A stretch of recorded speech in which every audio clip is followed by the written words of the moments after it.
Bismillahirrahmanirrahim. Assalamualaikum warahmatullahi wabarakatuh. Alhamdulillah, wassalatu wassalamu ala rasulillah, nabiyyina wa sayyidina Muhammad ibn Abdullah wa ala alihi wa sahbihi ajma'in wa man walah wa ba'd. Saudara-saudariku, semoga video ini menemui kita semua dalam keadaan sehat dan dimuliakan oleh Allah Subhanahu wa taala. Alhamdulillah, kita masih diberikan kesempatan untuk berkehidupan saat sebagian hamba Allah, saudara-saudari kita boleh jadi telah berpulang mendahului kita. Semoga amal ibadah mereka diterima oleh Allah Subhanahu wa taala dengan kebaikan dan semoga mendapatkan kemuliaan dan cahaya di kubur mereka. Maka dari itu, bagi kita yang masih berkehidupan sampai detik ini, kiranya menjadi penting untuk berusaha meneladani setiap kebaikan hamba-hamba Allah yang telah kembali kepada Allah Subhanahu wa taala. Sekaligus kita juga mencoba untuk mengoreksi diri dari berbagai kekurangan yang mungkin pernah dikerjakan selama berkehidupan. Alhamdulillah, di antara sekian yang hidup, kita masih diberikan kesempatan untuk beriman pada Allah Subhanahu wa taala. Iman adalah sesuatu yang sangat istimewa, sangat mahal. Ia tidak bisa dinilai dengan apapun, terlebih dengan materi dunia. Tidak ada sekolah untuk bisa meraih iman. Tidak ada ijazah yang menerangkan tentang iman. Tidak ada harga materi dunia yang dengan itu bisa digunakan untuk membeli iman. Iman adalah anugerah yang diberikan oleh Allah Subhanahu wa taala melalui kesadaran kita untuk menerimanya, melalui ikhtiar kita untuk mendapatkannya, melalui ikhtiar kita untuk bisa menguatkannya. Allah telah menanamkan cahaya itu dalam setiap kolbu kita semenjak ruh itu ditiupkan, kemudian terlahir dalam perjuangan ibunda kita melahirkan, sehingga Nabi tegas mengatakan, kullu mauludin yuladu 'alal fitrah. Setiap yang terlahir, dia dilahirkan dengan membawa fitrah. Di antara makna fitrah itu adalah kecenderungan untuk mencari Tuhan, kecenderungan untuk beragama, kecenderungan berislam. Di antara rukun Islam adalah persaksian kepada Allah Subhanahu wa taala. Asyhadu an la ilaha illallah wa asyhadu anna Muhammadan Rasulullah. Bahwa setiap kaitan fitrah dengan agama, dengan berislam ditemukan kiranya di Al-Quran surah ke-30 Ar-Rum di ayat ke-30. Fa'aqim wajhaka lid-dini hanifa fitratallahi allati fataran nasa 'alaiha. Maka berupayalah untuk selalu menghadapkan dirimu, mengembalikan dirimu kepada fitrah yang telah Allah tetapkan pada diri kita. Apa di antara fitrah itu adalah kecenderungan untuk beragama, kecenderungan untuk berdin, kecenderungan untuk mengambil nilai-nilai agama dan meresapkannya pada jiwa kita secara benar, secara lurus, hanifah. Din yang dimaksud dalam Al-Quran ditafsir di surah Ali Imran di ayat 19 itu, inna dina indallahil Islam. Sungguh din yang dimaksudkan, yang dibenarkan oleh Allah itu adalah al-Islam. Jadi fitrah terkorelasi dengan din yang disebutkan Islam. Dan dari rukun Islam, pokok-pokok keislaman, nomor satunya adalah persaksian kepada Allah. Sedangkan rukun iman yang pertama adalah iman kepada Allah. Jadi seseorang yang terlahir, dia mendapat anugerah dari Allah berupa fitrah keimanan. Hanya apakah fitrah itu dia aktifkan, diberikan potensinya, seperti ada orang punya handphone, kemudian dia aktifkan atau tidak jaringannya supaya bisa kemudian aktif, bisa mendapatkan sinyal dan seterusnya. Demikian potensi itu ditanamkan pada diri kita.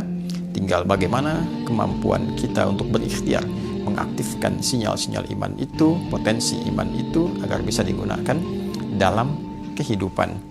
Fa'abawahu yuhawwidanihi aw yunassiranihi aw yumajjisanihi. Maka lingkungan tempat kita beraktivitas, pengaruh sekitaran, bisa jadi orang tua, bisa jadi teman, bisa jadi tempat kita beraktivitas, itu yang membuat seseorang kadang-kadang berubah, kadang bergeser, bahkan kehilangan fitrahnya. Jadi penting bagi kita untuk mengkondisikan lingkungan keluarga, Ayah menjaga iman, ibu menjaga iman, satu keluarga akan terjaga. Lingkungan memberikan pengaruh, bahkan mengarahkan seseorang bagaimana dia berkarakter, bagaimana dia berperilaku, dan bagaimana dia menyusun arah berkehidupan. Di keluarga baik, tapi di lingkungan sekolah mendapatkan kondisi yang tidak baik, disekolahkan di tempat yang tidak ada iman, mendapatkan guru yang tidak beriman, mendapatkan pengajar yang tidak beriman, maka boleh jadi imannya bisa terkikis atau ia berpotensi kehilangan cahaya imannya. Demikian dia sekolah di tempat yang penuh dengan iman, tapi semisal beraktivitas, bekerja, bergaul di tempat dan lingkungan yang tidak mendukung keimanannya, bahkan menyoal keimanannya, maka berpotensi ia pun kehilangan atau bahkan terlemahkan oleh lingkungan itu terkait dengan keadaan imannya. Maka berbahagialah, bersyukurlah, kita masih diberikan kehidupan, kita masih dapat beriman. Dan pertanyaan terbesarnya adalah bagaimana kita dapat menyadari, mengetahui, memastikan bahwa dalam diri kita masih ada iman. Apakah dicukupkan dengan mengatakan saya beriman? Cukup dengan tuturan lisan? Ternyata konfirmasi keimanan itu tidak hanya dicukupkan pada lisan saja, tapi mesti dikonfirmasikan dengan keadaan hati yang dapat merespon akan sinyal-sinyal yang dipancarkan oleh Allah untuk mengaktifkan keadaan iman itu. Dulu ada orang yang mengatakan kami telah beriman di era Nabi SAW. Lalu Allah Subhanahu wa Ta'ala menurunkan wahyu kepada Nabi Muhammad SAW untuk memberikan standar iman yang tidak melalui ucapan, tapi konfirmasi dari kedalaman hati. Maka turunlah diantaranya Al-Quran, surah ke-49 itu di ayat ke-14. Qalatil a'rabu amanna. Segelintir orang Arab Baduy pada masa itu mengatakan kami telah beriman dengan lisan mereka. Qul lam tu'minu. Maka Allah menyampaikan kepada Nabi Muhammad SAW, Muhammad sampaikan pada mereka, lam tu'minu, kalian belum beriman yang sejati, belum benar. Jadi iman tidak cukup dikatakan dengan lisan. Boleh jadi sebagian orang akan berkata, saya juga beriman.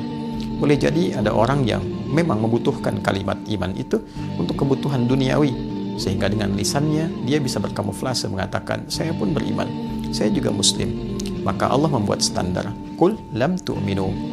Katakan Muhammad SAW, kalian belum beriman yang sejati. Walakin qulu aslamna walamma yadkhulul imanu fi qulubikum. Tapi cukup katakan, saya baru mendeklarasikan sebagai muslim, saya pun Islam. Tapi untuk memastikan keislaman Anda benar itu, cek dalam qalbumu. Kalau hanya di lisan, belum masuk ke dalam hatinya, maka belum masuk standar beriman yang sejati, baru klaim dasar keislaman saja. Bagaimana mengkonfirmasi bahwa iman itu sudah masuk ke dalam hati? Maka turunlah kemudian Al-Quran, surah ke-8, Al-Anfal. Bila kita lihat dan kita temukan, Allah Subhanahu wa Ta'ala di pembuka ayat ini, ketika memasuki ayat yang kedua, membuat sebuah standar dengan menggunakan huruf pembatas, namanya adatul hasri. Innamal mu'minuna alladzina idza dzukirallahu wajilat qulubuhum wa idza tuliyat 'alaihim ayatuhu zadatuhum imana wa 'ala rabbihim yatawakkalun. Sungguh ciri orang-orang yang memiliki keimanan itu hanyalah jika awal ayat diawali dengan kata innama, itu disebut adatul hasri, huruf pembatas akan satu hukum. Innamal mu'minuna, sungguh ciri orang yang beriman itu, orang-orang yang mengatakan telah beriman itu hanyalah sebagai berikut. Idza dzukirallahu wajilat qulubuhum, jika disebutkan nama Allah maka terkonfirmasi ada getaran dalam kalbunya. Jadi ciri yang pertama, jika disebutkan nama Allah ada konfirmasi keimanan, keyakinan pada hatinya yang paling dalam. Bagaimana mengetahui bahwa nama Allah disebutkan untuk mengkonfirmasi adanya iman dalam hati yang paling dalam? Maka disebutkanlah nama Allah 5 kali dalam sehari, setiap pergantian waktu, untuk mengkonfirmasi bahwa dalam setiap pergantian waktu satu hari itu, subuh masuk ke siang, dari pagi ke siang ada iman, siang ke sore ada iman, sore ke maghrib menjelang pergantian malam ada iman. Malam sebelum tidur pun ada iman. Jadi tidurnya membawa iman. Disebutkanlah nama Allah, diperdengarkan di telinga kita. Dalam bahasa Arab telinga itu disebut udhun, jamaknya adhan. Maka sering diartikan dengan panggilan. Panggilan ini bukan hanya mengkonfirmasi tentang sholat, karena sholat pun secara bahasa terambil atau seakar dengan kata silah, sesuatu yang terhubung, terkoneksi. Sholat disebut sholat karena melatih kita terkoneksi dengan siapa? Allah. Baik, karena itu sering juga diartikan secara bahasa dengan doa. Kenapa doa disebut doa? Karena ketika dibacakan mengkoneksikan pemohonnya, pendoanya kepada Rabbul Alamin, pada Allah Subhanahu wa Ta'ala. Maka ketika dipanggil, diperdengarkan di telinga itu, kalimat pertama yang disebutkan adalah nama Allah. Allahu Akbar, Allahu Akbar, diperdengarkan di telinga. Panggilannya disebut adzan. Baik, dalam adzan lafaz pertamanya adalah nama Allah. Allahu Akbar, Allahu Akbar. Oleh sebab itu, ketika mendengar panggilan ini, orang-orang yang memiliki iman dan sampai ke kalbunya akan terkonfirmasi dengan adanya getaran khusus. Berbeda dengan getaran biasa. Ada getaran cinta, getaran kasih, getaran sayang, getaran kekhawatiran.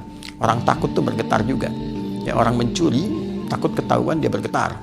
Orang salah di jalan, ya, melihat kemudian petugas polisi menjaga, ada getaran. Ya, demikian orang memiliki rasa cinta, kasih, ada getaran. Nah, getaran iman itu berbeda. Ketika disebutkan Allahu Akbar, ada getaran tersendiri. Mengkonfirmasi sebesar apa getaran itu menunjukkan tingkat kekuatan iman. Ya, bila iman lemah, ya mungkin getarannya singkat saja, sekedar lewat dan mengkonfirmasi bahwa ini tiba waktu sholat. Jika getarannya menengah, dia semakin menguat, panggilan Allah telah tiba. Ada yang semakin kuat sekali, belum dipanggil sudah terkonfirmasi, bertanya jam berapa nih waktu sholat. Nah, itulah getaran iman. Nah, dilatihlah kemudian getaran iman ini dengan berbagai macam bentuk perbuatan, yang dengan perbuatan itu maka bisa menguatkan iman itu. Baik, jika kita ingin mengetahui misal getaran ilmu, bagaimana tahunya kita punya ilmu yang baik, maka dilatih dengan berbagai macam perbuatan. Disebut dengan amal. Semakin kita banyak beramal, semakin terjaga ilmunya. Semakin diamalkan, semakin kuat ilmunya. Makanya amila, alima, hurufnya sama semua, cuma posisinya berbeda. Ain, lam, mim, alima, ilmun. Ketika diamalkan, mimnya maju ke depan, ke tengah, amila. Maka ilmu yang diamalkan itu memperkuat dan mengkonfirmasi pengetahuan yang ada. Orang yang banyak berbuat kebaikan menunjukkan ilmunya pun banyak.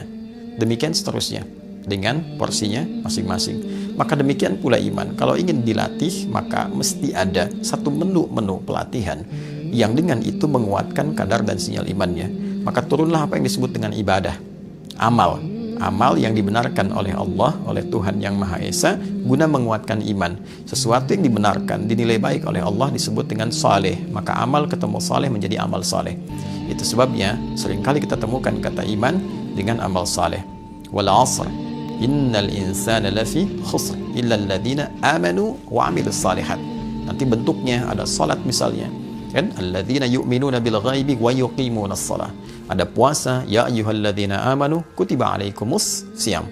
Jadi antara salat, puasa dan yang lainnya adalah amal yang dihadirkan, menu-menu ibadah yang dihadirkan untuk mengkonfirmasi dan menguatkan iman. Bila iman telah kuat, maka ia menjadi panduan bagi seluruh anggota tubuh kita untuk berperilaku. Sinyalnya semakin kuat, dia menembus dari hati yang paling dalam keluar, masuk ke mata, maka mata melihat dibimbing oleh iman. Oleh karena itu, standar penglihatan iman bukan budaya lagi. Jika budaya itu masih ukurannya, perspektifnya subjektif.